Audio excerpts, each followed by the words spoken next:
ጤና ይስጥልን ውድ ተመልካቾቻችን እየተከታተላችሁ የምትገኙት በእንጃ ቲዩብን ወይንም ደግሞ ቢኒያም ካሴ ኒውስ ቻናል ነው።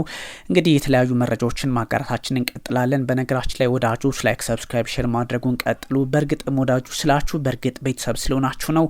ያን የሚያሳይ እንቅስቃሴ ስለምታደርጉ በየጊዜው ላይክ፣ ሰብስክራይብ፣ ሼር ስለምታደርጉ እንዲሁ ስለምታጋሩና ተደጋጋሚ ተመላልሳችሁ ስለምትመለከቱት በእርግጥ ቤተሰብነታችሁን ስለሚያሳይ ነው ወዳጆች የምላችሁ። እናም ቤተሰብነታችን ይቀጥላል። እኔም ታማኝ መረጃዎች ማጋራት እቀጥላለሁ። ቢኒያም ካሴ ነኝ። ዛሬ የሩሲያና የዩክሬን ውጥረት የተመለከቱ መረጃዎችን አጋራችኋለሁ። ሳይጨባበጡ የጀመሩት ድርድር ተበትኗል።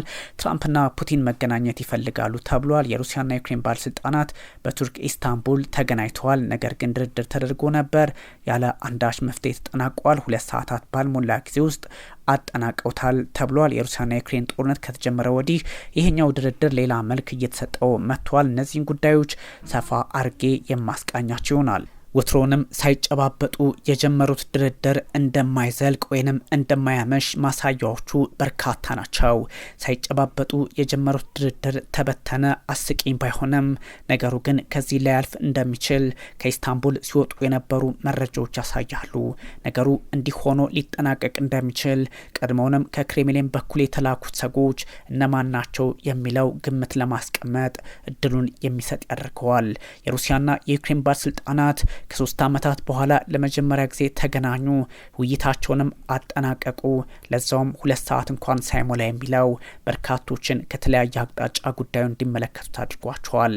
የፑቲንና የትራምፕ የመገናኘት ነገር ባለበት አጋጣሚ አሊያም ከግራም ከቀኝም ነገሮችን እየታየ ባለበት ሰዓት ትራምፕም የሰጡት አስተያየት የመካከለኛው ምስራቅ ጉዟቸውን ባጠናቀቁበት ወቅት አነጋጋሪ ሆኖ ቀጥሏል። ታዲያ ሩሲያና ዩክሬን ነገሩን መፍትሄ ይሰጡታል ተብሎ ለማሰብ አዳጋች የሆኑ አጋጣሚዎች መፈጠራቸውን የ3 ዓመታቱ ታሪክ ዓለምን እያስመሰከራት ወይንም እንድትመለከተው እያደረጋት ይገኛል።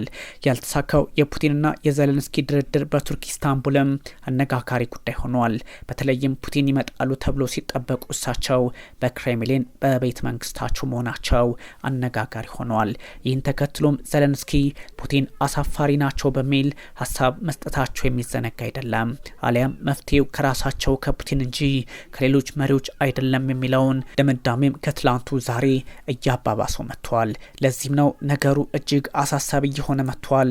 ሁኔታውን ፑቲንን አሳፋሪ ከማለት ባሻገር በተለያየ መንገድ መፍትሄ ለማምጣት አስገዳጅ ነገሮች ማስቀመጥ ያስፈልጋል እየተባለ የሚገኘው። ታዲያ ባለስልጣናቱ ውይይት ለማድረግ በቱርክ ኢስታንቡል ተገናኝተዋል። ሳይጨባበጡ ወደ ታቀደው ንግግር ደግሞ ገብተዋል። ይህ ደግሞ አንዳች የሚያሳየው ነገር አለ።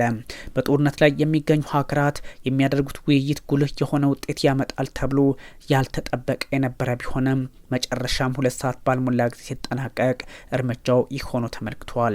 በሁለቱ ሀገራት መካከል በሩሲያና በዩክሬን ውይይቱን እያስተባበሩ ያሉት የቱርክ የውጭ ጉዳይ ሚኒስትር ሀካን ፊዳን ናቸው። ሌሎች ባለስልጣናትም የተገኙበት አጋጣሚ ነው። ከዚህ ባሻገርም ያለ ትራምፕና ፑቲን እንደማይሆን የሚያስረግጡ መረጃዎች መውጣት ቀጥለዋል።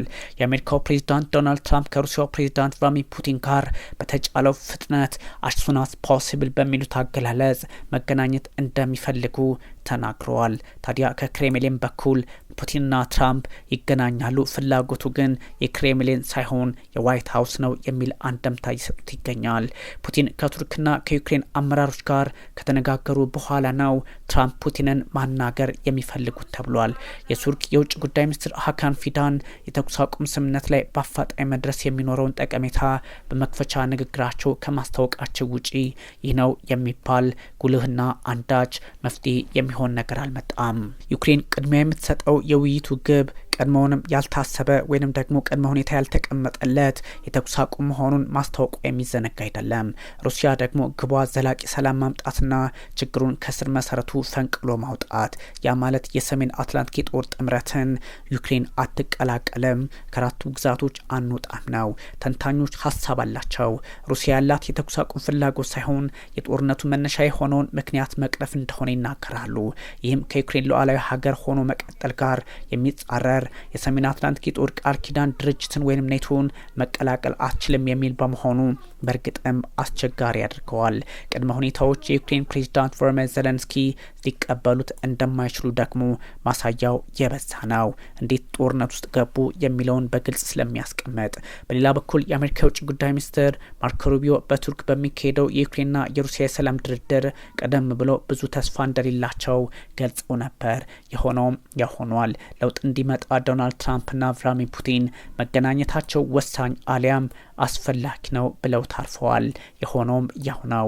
ከአንድ ሳምንት በፊት ዩክሬን አጋር የሆኑ ምዕራባውያን ሀገራት ማለትም የፈረንሳይ፣ የብሪታንያ፣ የጀርመንና የፖላንድ ወደ ኪየቭ ተጉዘው ነበር።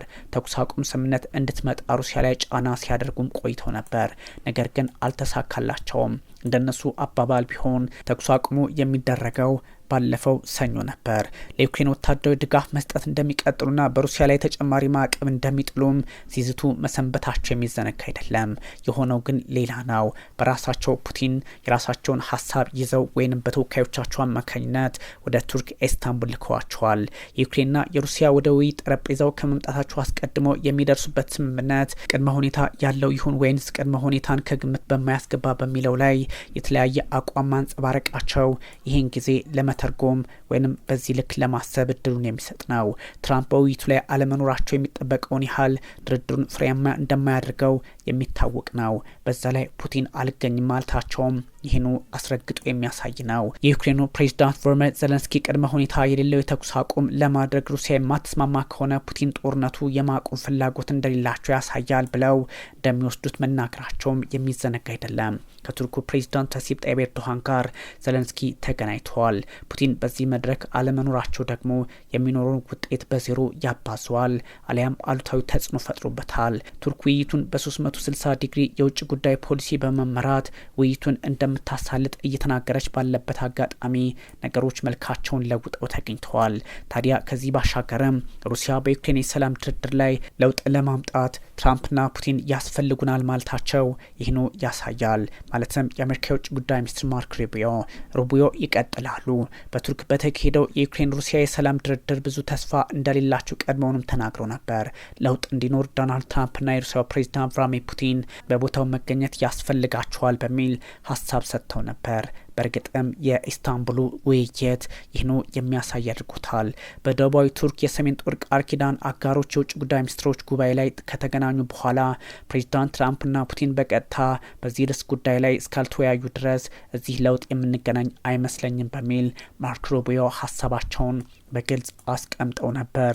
የሆነውም በኢስታንቡል ምድር ይህኑ የሚያስረግጥ ሆኗል።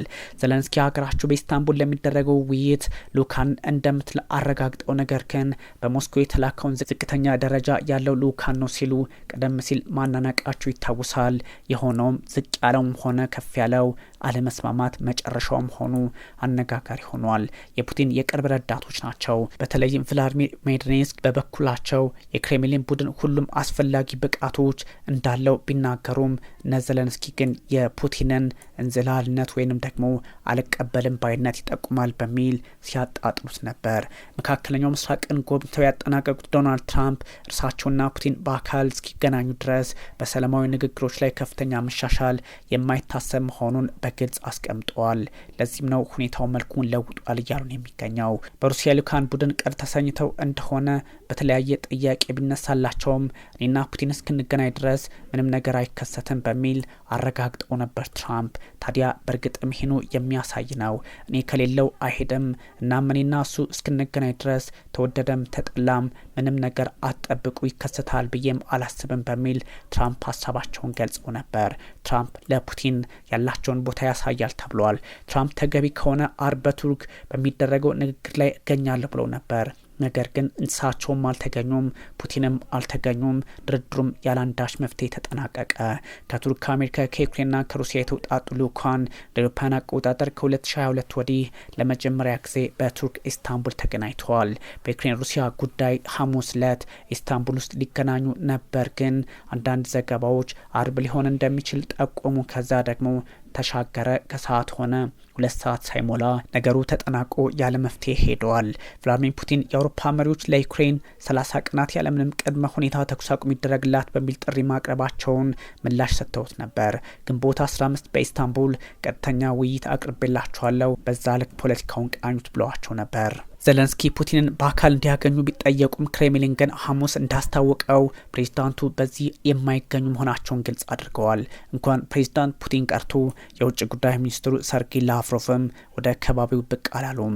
ዘለንስኪ በአንካራ ከኤርዶሃን ጋር የሁለትዮሽ ውይይት አድርገዋል። ከፍተኛ የሩሲያ ልኡካን ቡድን ባለመኖሩ ሞስኮ ለትራምፕና ለኤርዶሃን ክብር አላሳየችም በሚል እንዲሁ ለማጣጣል ሞክረዋል። የስብሰባው ጊዜ አልተያዘም፣ አጀንዳ የለም፣ የልኡካን ቡድን የለም። ይህ ደግሞ የኤርዶሃንና የትራምፕን አለማክበር አካሄዳቸውን የፑቲንን ያሳያል በሚል ለማጣላት ሞከሩ። ያም ሆኖ ግን ፑቲን በመጨረሻ ትራምፕ ብቻ ናቸው አሊያም ትራምፕ ፑቲንና እኔ ስንገናኝ ብቻ ነገሩ ይፈታል እንዲሉ አደረጓቸው። ነገሮች መልካቸውን ሊቀይሩ ይችላል። በ2022 የተካሄደው ያልተሳካ ድርድር ቀጣይ አድርጋ እንደምትወስደው ሩሲያ ታምንበታለች። ሁኔታው መልኩን ቢለውጥም አሁን ባለው አካሄድ ግን ጦርነቱን ማስቆም የሚችል አንዳች ኃይል ጠፍቷል። ከዩክሬን ወገን ጋር ቀጥተኛ ድርድር የማድረግ ተግባር ፈጥኖ ሚሆን ዘግይቶ የግጭቱ መሰረታዊ መንስኤዎች በማስወገድ ዘላቂ ሰላም ለመፍጠር ነው በሚል የሩሲያው ተወካይ በኢስታንቡል ሀሳባቸውን ቀድመው ተናግረው ነበር። በዘለንስኪ ደግሞ እንደተነገረው የዩክሬን የልኡካን ቡድን በመከላከያ ሚኒስትሩ ሩስተም ኦምሬቭ ይመራል። ተመርቶም ነገሩን አስተካክሏል። ግን ደግሞ ውጤት አላመጣም።